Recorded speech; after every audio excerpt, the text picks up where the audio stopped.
right? That's frame theory. So the main point, the message is clear to the little apes who are being charged. They know it's play. Okay? Sounds like human communication, right? Okay, there's more to frame theory than just non-verbal. There's timing, when to talk, how close you stand to the other person, etc. So this relates back to the communicative competence, right? Sociocultural knowledge, sociocultural behaviour.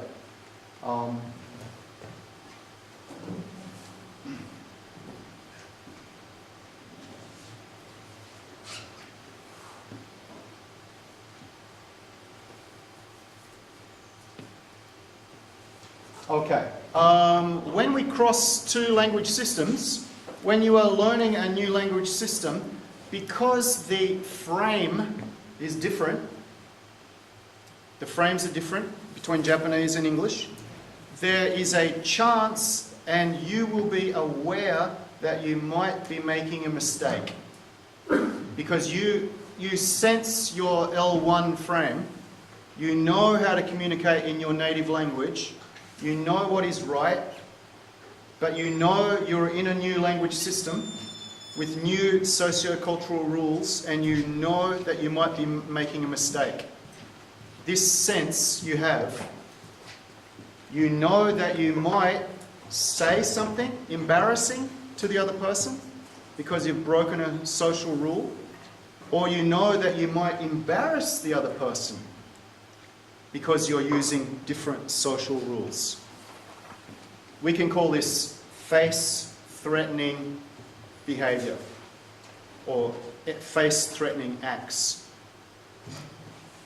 Okay, in language learning, in applied linguistics, in pragmatics, this sense that L2 learner, a student learning the language, has of speaking the language, this lack of confidence that they have in speaking the language probably comes from this frame. And the overwhelming problem is they get reinforcement, behavioural reinforcement. They fear negative evaluation. Okay, I don't want to speak because I don't want to make a mistake, because I don't want to be corrected. So in applied linguistics, the study of this, which is not a big field, is called fear of negative evaluation, producing lack of confidence in speaking. Okay, so to summarise that, when people talk with each other, they have a set of norms, right? We have this frame, and that's your frame that you know very well, and there's another frame over here, and it belongs to the different languages, and we might not be able to operate very well in that frame. So there's a sense of fear.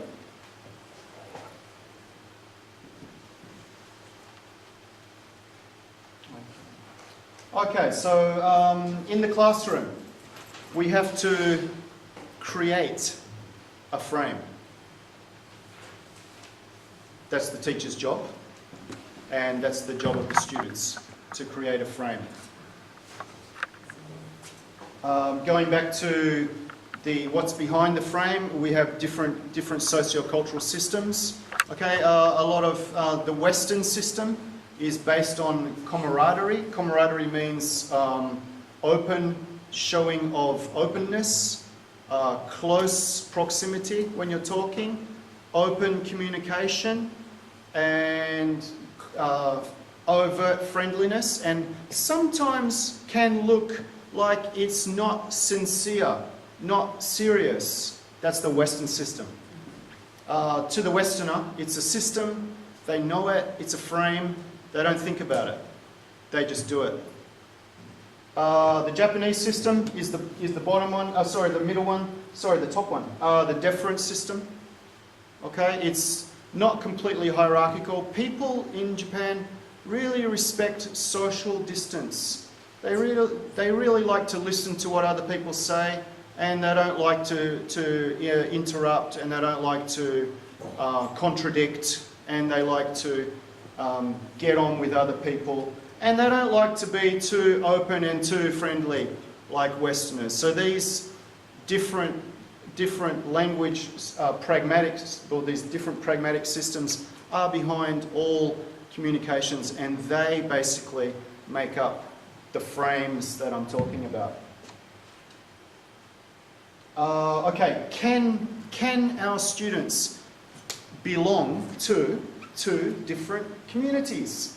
Can they belong to their Japanese community and come into the language classroom and belong to a new community?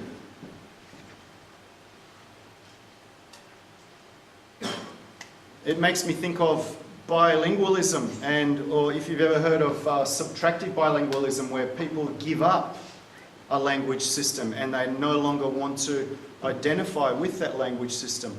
But I would say yes, people can. People can operate in both systems, and it's a win-win situation. You don't have to give up anything of your own identity. You don't have to give up anything of your own language system to learn a new system.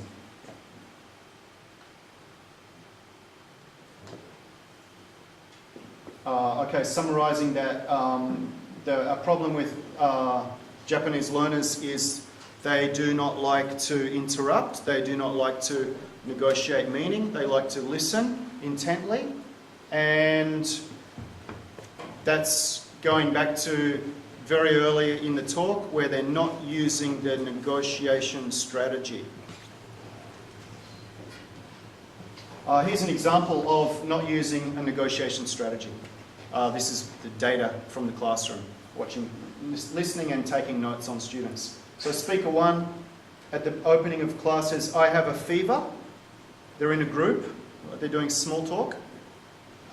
Speaker 2 says nothing. Speaker 3 says nothing. Speaker 1 tries again. Okay, wants to communicate. So, "I have a sick."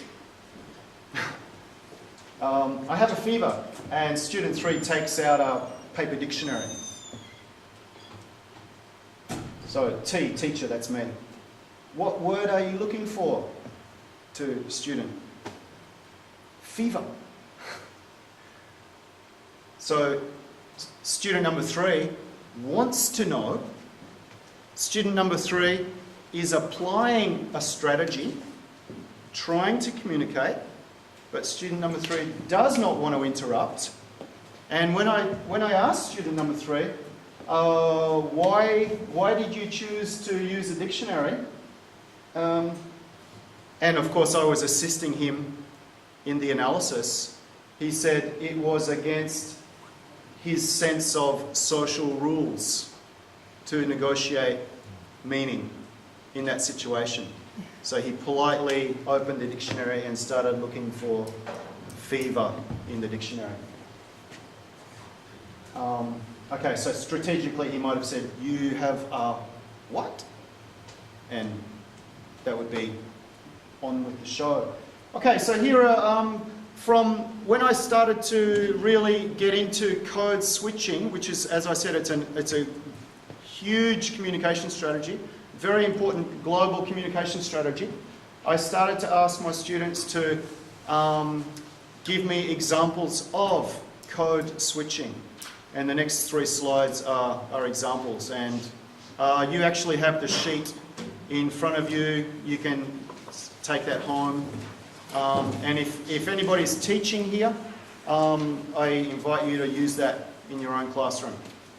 But basically the idea was that, first of all, I brainstormed from the students every time, every function that they switched into Japanese.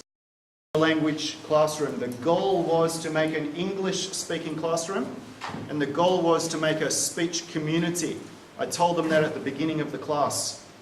This was conducted over with 3 different teachers, and it was conducted over 4 90-minute periods. And they had this sheet in front of you. They had this sheet on the table, And every time they spoke Japanese, if they didn't do it themselves, I said to them, okay, you just spoke Japanese, look at the sheet, please mark. And at the end of every lesson, for 5 minutes, in the 3 classes with 3 different teachers, we asked the students to go through the list on the checklist and check the times they spoke Japanese. And on the slide behind me, you have when they spoke Japanese on the left side, and on the right side you have a simple analysis. There are different ways to analyse this, but I've just given a simple analysis here.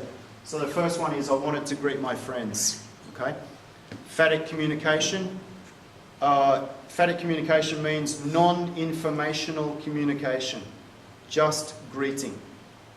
Easy to do in any language. It's the easiest thing to learn. Some people can do it in 20 languages. So there's no reason why they should do that in Japanese, except code switching shows that you belong to a social group. What does this say? It means that they differentiate speaking English in the classroom with their real life. And as a language teacher, I want to empower them to use the language with an identity in the language, so that they have an identity, so they feel confident to use that language. So I want to change that behaviour. Some social linguists would disagree with that strategy, but I'm not ashamed of it. Okay,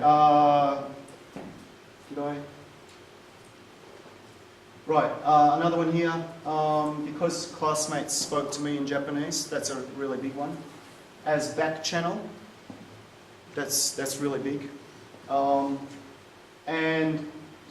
an aversion to using circumlocution, which means that when students cannot say something, instead of, they want to say it perfectly, and if they can't say it perfectly, they kind of go, well, I can't do this, but I can do it in Japanese, so I'll switch. Instead of using circumlocution, which is choosing different words to say that, using general words like, well, that thing over there. Thing is a general word. And you don't have to name things accurately. You can use simple, different language to communicate. So students don't want to do that in the beginning. Okay, so classroom management. Okay, I needed to ask for a dictionary. I wanted to know what was going on. One thing about learning in classrooms is that a lot of students don't listen to the teacher at the time of instructions. They rely on their classmate, right? So they're off doing something else. Teacher's giving instructions, they don't listen. Okay, what did he say? And they use that time for downtime or relaxing time, but not for listening to the teacher. So they don't get practice listening to the teacher, and they code switch automatically to get the information off their classmate. Okay, stressed. I was stressed. Self-talk. I had a moment of sudden realization, like you get something, a learning experience, or it was kind of mendokusai, a pain in the neck to use English. Didn't feel like it. Didn't feel like it. In lexical gaps, like didn't know the word. Okay, wanted to go deeper on an issue which is natural enough, because a lot of times the classroom uses issues to stimulate communication,